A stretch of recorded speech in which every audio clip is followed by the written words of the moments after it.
Where's Creed? Creed? Here. Quality assurance. Your job. I really think you screwed the pooch on this one, Creed. Because of you, the entire company is in jeopardy. Welcome back to Thinking Critical. This is Wes, and we like to cover the gamut of topics here within the comic book industry. And there's been something that we've been hinting at, or we've been talking around here on the channel for a while. It's that DC and Marvel are courting like a new audience. And, you know, Eric Breen said it many times, like, you know, they don't want me anymore. They want this new audience. The comic books maybe aren't even being written with me or other comic readers in mind. And that very well may be true. But there's the elephant in the room when it comes to that. Just because you write something for a new audience doesn't mean that they know it exists, that they want it, or that they're just going to buy it. You know, it costs a little bit of money to acquire new customers. And here to talk with me about that is a man that has worked at Milestone Comics. He's got his own startup comic book company and has looked into comic book marketing in depth. Gervain Dargan, welcome back to the channel. Hey, Wes, thank you for having me back. Looking forward to having this conversation. As always, this will be fun. It will be fun. So just because, you know, maybe DC or Marvel want to, you know, court the quote-unquote woke audience, like they're writing stories with an audience in mind, they don't automatically get that audience, right, Gervain? You have to go put out a little bit of effort. You have to go reach out to them. And most likely you have to spend a significant amount of money just to make inroads into acquiring a new audience. And it feels like that's one of like the big mistakes that we've seen as far as marketing. Obviously, Doc is always railing on comic book marketing, is that they decided they wanted to court a new audience, but they didn't want to spend money doing it. Yeah. So this is unfortunately one of the, there's usually 4 P's of marketing, which is always product, place, price, and then there's the dreaded one, which is promotion. Because promotion, a lot of times, is the one that actually costs, and there's no clear metric in terms of return of investment. And that's why a lot of times you see in corporate America, and if people in corporate America want to correct me, please feel free to do so in the comments. But this is a lot of times why members of the marketing department are the first ones to go. Because a lot of times traditional advertising is you're really taking a shotgun approach. And other than if you're doing a survey where they always ask that question, how did you hear about us? There's no real way to see what kind of effect advertising is having in terms of driving sales. So yeah, it does cost money to get people to know about your product. And there's really 2 reasons why. The first reason why is that basically it takes people, and this has been in a study, and I think it's well known to anybody who's taken a marketing class, was been a business point. It takes people at least 3 times to know sometimes what you're talking about, what product or service somebody's selling, where I can get it from, or even what it's about. Especially when you look at some of the content of these commercials, you don't even know what they're selling because they're going more for the like what used to be called the water cooler moment, exactly, or the now what you're going viral or something like that. So you create an ad that gets people's attention and it's funny, but sometimes it doesn't necessarily tell you what the product is or what you're supposed to buy or why you need it.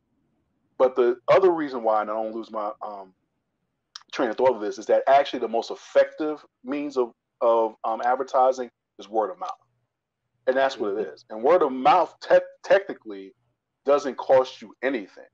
That's usually the rewards that you reap if the money you spend on the first end, when you're hitting somebody 3, 4, 5, 6, 7 times, and you get enough people going, well, let me go check that out. No, this product is great. Oh, this service is great. So they start telling all their friends about it. Now in social media, you try to at least get more bang. Exactly, viral marketing or influencers. You try to get more bang from your buck by having somebody like you or Variant Comics or Comics Explained. Basically, here's a bunch of product. Take a look at it. If you can't, talk it up on your channel, because if you got enough people, subscribers in your channel, and they trust your opinion, they'll go check it out. So in other words, IDW got sales out of me for Kill-A-Lot, because you said that it was a good book, and that it wasn't, but you said it was a good book, but your recommendation is what made me go check it out. That's how that back end works, and that doesn't cost the company money. Word of mouth is the most effective and the most cost effective means of advertising. But in order to get to word of mouth, you got to spend that money on the upfront to broadcast and shotgun to let people know it's out there. So yeah, if you build it, they don't necessarily come. Yeah, just because you make a product for somebody doesn't mean that they want to consume it or even know that it's there. And that's one of the things that we've seen. Like, we don't see a lot of comic book marketing outside of comic books themselves. A lot of the promotion for events or new books is within the comic books that you're already reading. You don't really see those anywhere. I think the plan, and it has not worked from DC, Marvel, and other publishers, is if we create a book with a certain vision in mind or a customer set in mind that maybe speaks to the current climate of society and the things that people want to promote, we'll get an article in, Entertainment Weekly. Maybe we'll get an article in the Hollywood Reporter. Things that maybe translate outside of customer or comic book customers, like not CBR, not Bleeding Cool, like further distribution of the idea. But even that's not really enough. Just because someone writes an article about it, you have to have an interesting title. It has to have an interesting premise. People have to have an interest in it to go and read it itself. For the most part, what I see as far as viral content in comic books is mostly people mocking bad material. Yep. It's them taking the very worst page out of your new comic book that is the worst representation of everything that the current comic book readers don't want to see. They throw it out there and they make something funny. I do it myself. I've certainly seen Perch do it and other people because it certainly gets noticed.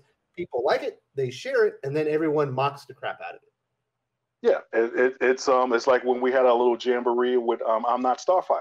It's like because it's like, dude, and it's like, because I was reading through some of my more recent DC comics, or maybe even ones from a couple of months ago, where you would have so what you're talking about is house ads. Like, basically, house ads is the way that most comic book publishers.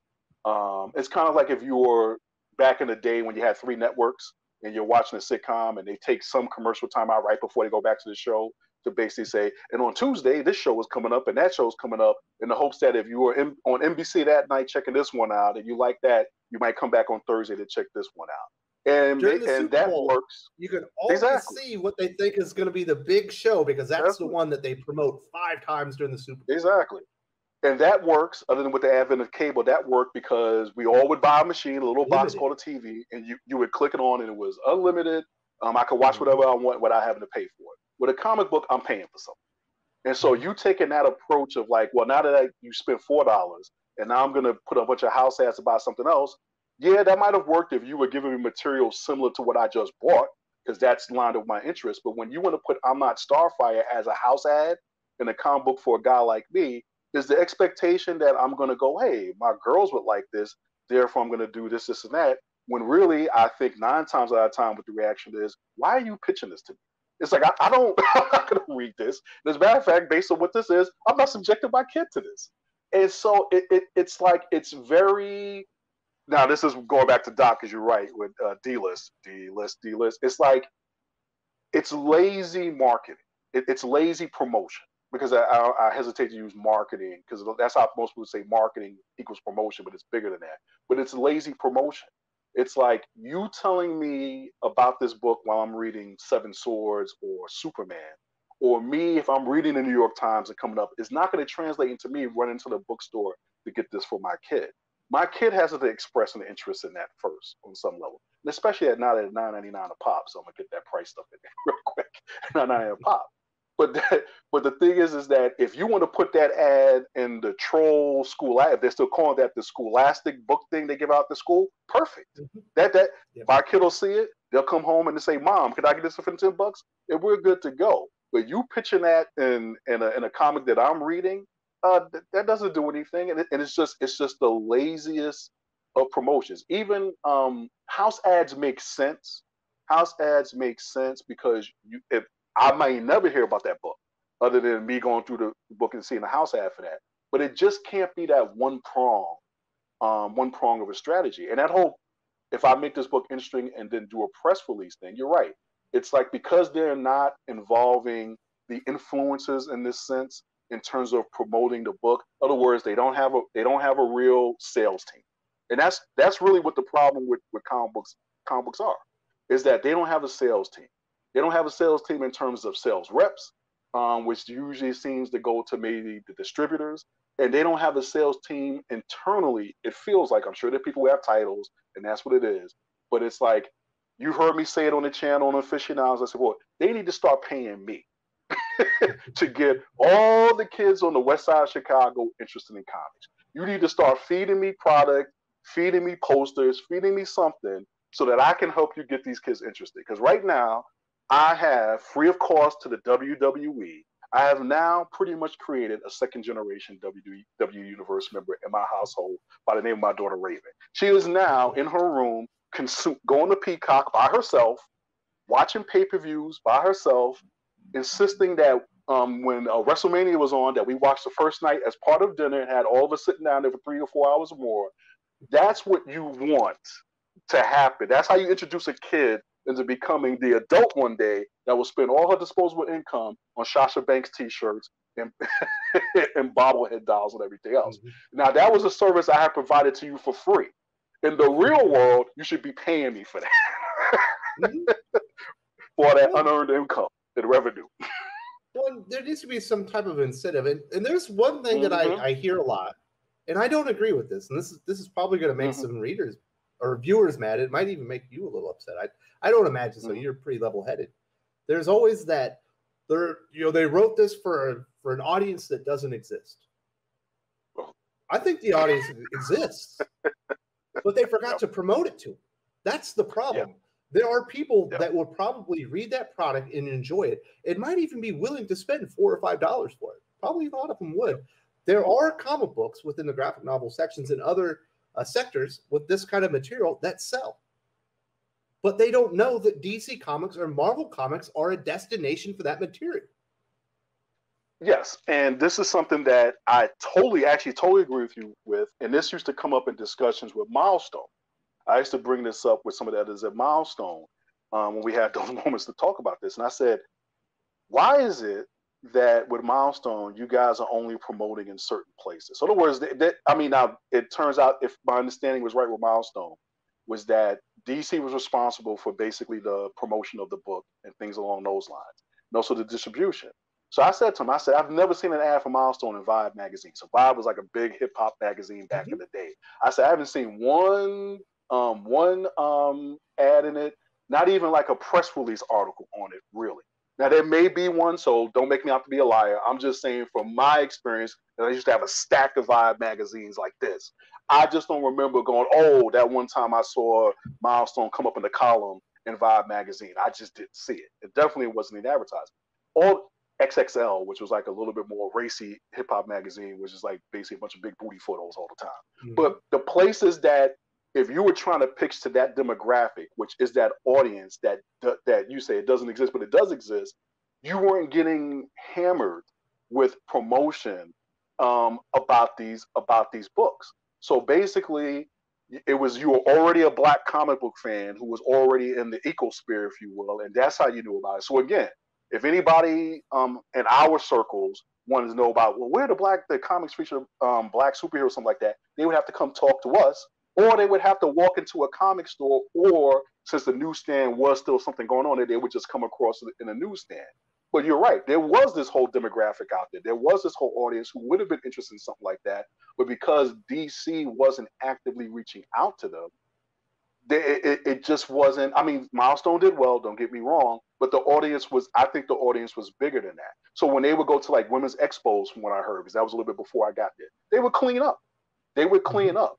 Even now, every couple of months when I'm in a comic store, a teacher will come in saying, my student is feeling like they're not feeling really good about themselves, like a low self-esteem thing. I figured a good idea was if I could come in and get a comic that showed them a superhero that looks like them. And the thing is that that's kind of what it's like. They don't know that they exist. They come into the store, and then it's like, is there something like this? And then they're always overwhelmed and surprised by the plethora of material that's out there. And it's just like, you could have had this lady not only buying this for this one kid, but when other parents came to her saying, I'm looking for something where my kid can see himself in this story or herself in this story, oh, go down to this store. They've got DC and Marvel have tons of things that are like this. It just doesn't happen. It got to the point one time, I think it was like this, maybe like the late 90s. I was working security someplace, and somebody, no, I was buying something. I was borrowing something from the library. I had an old G.I. Joe videotape I just bought used from someone, and I had to open my bag up to put the books in. And she was like, G.I. Joe? Oh, they still make that kind of stuff? Or if I have a comic, if I'm reading a comic on the bus when I was riding the bus at one point, they're like, they still make those? It's like, bro, it's just like, you are so correct. It's like, there are people who are genuinely interested in this product. They unlike I, will pay $5 for it because they don't know any better. They will pay $5 for it. But if you don't tell them about it, if you don't get it in front of their face, then they're not going to know about it. And one of the easiest ways that comics would get around, and I know we had talked that we had talked about before this, it was with a customer acquisition cost. But one of the easiest ways that comics could get that customer acquisition return on investment without necessarily having lay out the money was place, which is distribution. It was the retail footprint that it had with newsstand. That was how they got their customers at low cost, by putting it out there in front of them. The editorial philosophy behind covers were basically your ads for selling a comic book to somebody. Billboard. Because that's what got your attention, and they were all over the place. So they were like, basically, yeah, you're right, they were billboards. But it's like, once that was the mistake, regardless of whatever else came up, that was the mistake of relying on the direct market so much was that you gave up the part of your marketing strategy that also served promotion. An entry point. So now, an entry point. And so now, because nobody sees them anywhere, they don't think they exist. And you know as well as I do, and you've heard me, and I'll keep saying to the day I die, it's like, I'm right here where I'm at in Chicago. I'm on the west side now, so I'm a little bit closer. But basically, I've got one comic store about 20 minutes away from me. Every other comic store is about anywhere from 40 to 50 minutes away from me driving. Which means you're in Chicago. That's one of the I'm in Chicago. Yep. Cities in America. Exactly. And you can say that, and you can say the same thing about New York. If you lived in any of the outer boroughs in New York, which I did up until about 10, 12 years ago, if I lived in the Bronx, the nearest comic store to me in the Bronx was at least an hour away by train. And that's not counting walking, getting on the train itself, waiting for the train. I'm an old head. I'm gonna get my backpack, my snowshoes on, and go get a comic. But in terms of the casual customer, in terms of that entry point customer, it doesn't exist to them, and it only exists if they come to my house and they see it. They go, "Oh, they still make those? Oh, I didn't know they did those things anymore. Oh, really? Can I borrow one and take one? Oh, yeah, you can take one of these and stuff like that." Have a comic book laying out in your house and bring random kid that's never read one over. See what happens. Exactly. They're going to bypass the toys and go right for the comic book because it looks cool. Oh, exactly. It's like what I would do if I cared anymore, because I don't care like that. Because now it's mercenary. Is that because kids come over to our house on occasion, before the great disaster that we had that we're currently going through. But it's like, I would just take one of my short boxes or even my long boxes, and I would just kind of put it like you said, like right by the door, someplace where the kid's going to see it, and just dump a whole bunch of comics in there and just go, they go, "Well, what's that?" I said, "You can just take 2 of those if you want." And we've had that when the kids will come out and visit, and the kids will go through, and all I ask them is that if you take 2 or 3, you got to tell me for each one 2 reasons why you picked that book. So that's how I get some of my informal focus group information from. You got to tell me why you take those 2 of those things. And so by my doing that, because that was the way that I get introduced to the comics, you go over to some guy's house, and he's got all of them bagged and board up, and somehow he's got them like basically plastered on his wall, and you're like, "That's so freaking cool. And where can I do that and how do that?" But now that's going to cost you. Marvel and DC, that's going to cost you cold, hard cash, because you have made it way too hard for people who don't have that dad who's into it, or that favorite uncle, or that best friend, to find out about your product. And it's going to, and that's why I've said to people said, "Well, can comics come back?" I say, of course they can get back to that level of mainstream notice. The acceptance is not an issue. It's the notice of the comic book product. Awareness. But I said now because what they've done, it's going to cost them now. It's going to cost them to get that I think the word is right, ubiquity that they used to have when they were in a newsstand. And I'm not saying you got to bring back the newsstand. That's not the point. Don't get stuck on that. But you have to find a mass market channel that is equivalent to that it achieves the same purposes. And unfortunately, Walmart charges for floor space. So anyway, absolutely, and they're gonna have to pay for this new group of customers that they want that they don't have. But they're also gonna have to pay to regain the trust of a lot of readers that have left, that are completely aware of it, love the medium, and said it's just not worth it anymore.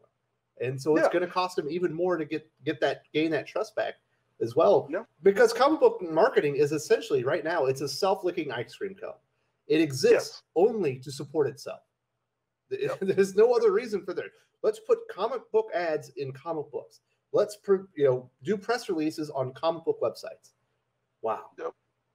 Oh no, and that's the thing, because you know this, and we're all adults here, me, you, and everybody that's watching for the most part. I assume they're all adult, and it's like that's why when we as creators, professionals, fans, or whatever, when we really talk about comic books and why we do the crazy things that we do, like paying $4.99 for a book, is that what we realize is that basically the best analogy to how we got into this is basically drug dealing. So there was a gateway drug where it's like, hey, you can have one for free. You can have one, you get a taste of it. And he's like, man, that was good. Can I get another one? You can have another one. So by the third or fourth time, that's right. They knew he's going to pay. That's right. That's right. About third or fourth time around, you like that. It's like, well, that's going to cost you now. You say, okay, I'll pay it.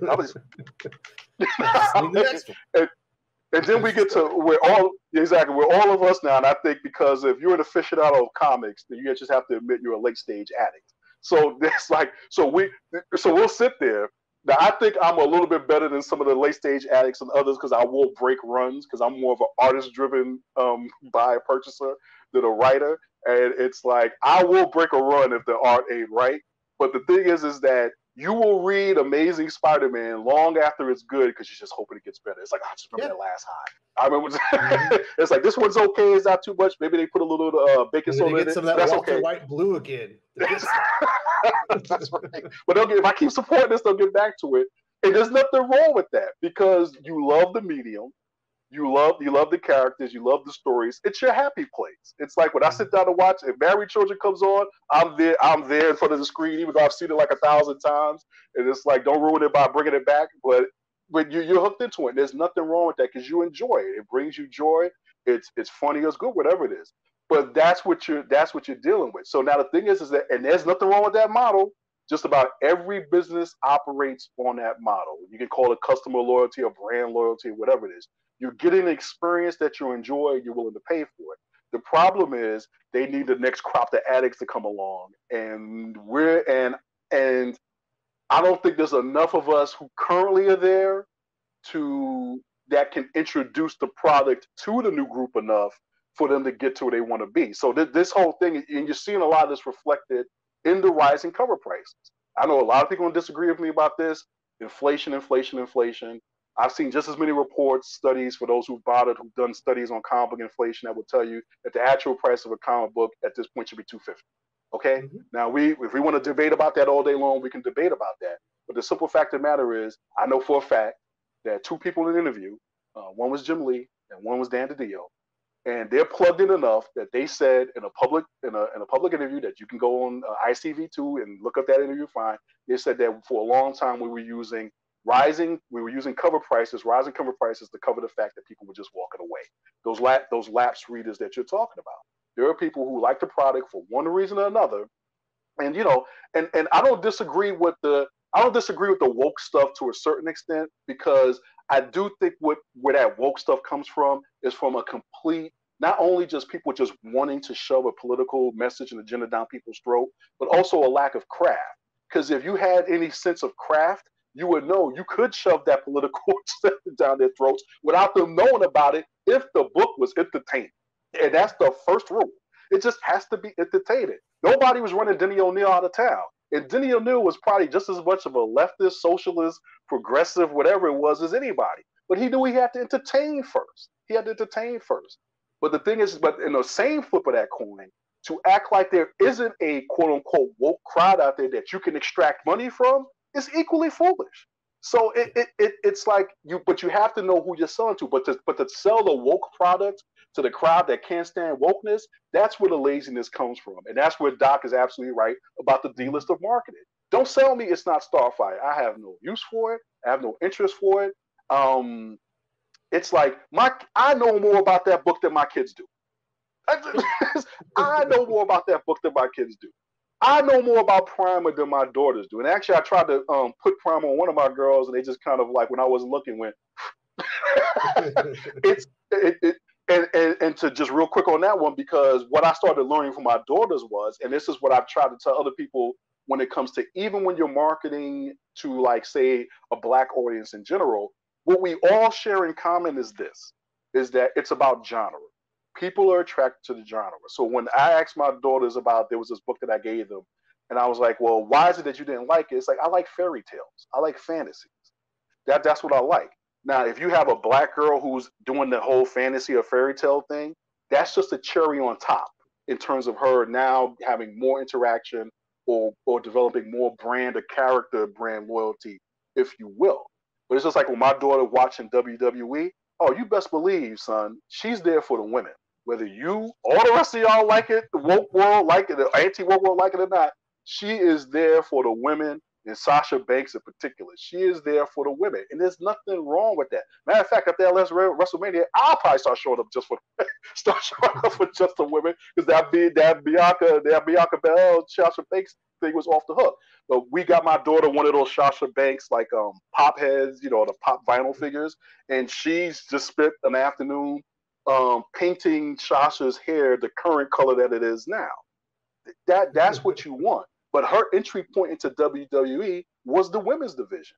And kudos to WWE for not buying into the idea that there isn't an audience out there for that. The reason why the women's division is doing well is because of the same reason that Jim Shooter said in the recent interview. The product was good. When you strip away, when you can talk about, you can get when you talk about your 4 P's of marketing, you can have it in the right place, you can have it at the right price, you can even promote it well. But if it ain't any good, it doesn't matter what you did with those other 3. It always, on some level, it just has to be good. It has to be entertaining. It has to be welcoming. I get it. You can read some stuff in comics now where it's just like there's no. It is alienating in the fact that it's so much on the nose. It's just alienating. But it's like this isn't hard. It just takes a lot of hard work. It's not hard to do this, but it just takes a lot of hard work. And I don't think Marvel and DC are putting in the work at this point to not only satisfy their current customers to some degree, and I'm going to say that actually with a probably about a bag of salt, because on some level they are selling this stuff to somebody. I mean, honestly, they we had was it Clownfish TV was on, and we were talking about the comic industry one time, and he's like, they ain't broke. They ain't going broke, so somebody's buying this. But the simple fact of the matter is, I don't think where we're coming from on Comic Aficionados, and I don't think with your channel, I saw some of the comments yesterday. Oh, you guys just suck all the fun out of good comic stories. You just suck all the fun out of this. First of all, I think we had plenty of fun with it. I think we talk about the stuff that is good, and not necessarily all of it's back when I was a young man. No, it's not all that. But I think what it is that what we're speaking to is that if we're having this much fun with it, if we're enjoying it, there's tons of other people out there who would like to have this fun too. And what we're frustrated with, where our angst is coming from, is you guys aren't going after them. Because you're right. If I had on my coffee table just a bunch of comic books out there laying for some kids and said to read, they would pick it up just because they like the way the paper feels, or it's just a lot of colors, or they like the way that one character looks. But if you don't get it in front of them, they'll just go find something else to do, like WWE. So anyway. Absolutely. So as you can see, Gervain is very passionate about marketing. He's very passionate about comic books. I think this is a great conversation. People are going to enjoy it. Yep. If you've made it this far and you're like, hey, I would like to hear Wes and Gervain talk about this next time, let us know in the comments section. Gervain and I love to talk comic books, and we want to know. We want to present information you guys want to hear. So if you want to hear some more stuff from Gervain about marketing or whatever, maybe stories from Milestone, let us know in the comments section. Gervain, thank you so much for joining me today. I really appreciated it. And I think that was a really good conversation. Yeah, I enjoyed it as always. Like I said, I like talking to business of comics, because I think, as I've said before, comics are not going anywhere as long as a kid has a pen and a piece of paper. Comics aren't going anywhere, and especially crayons, because that's what they really go. It's never going anywhere. So we're just talking about getting the business of this right. Not that comics aren't a great thing, and people aren't enjoying them as we speak all over the world. So thank you. And it's a pleasure. It's always a pleasure talking to you, Wes.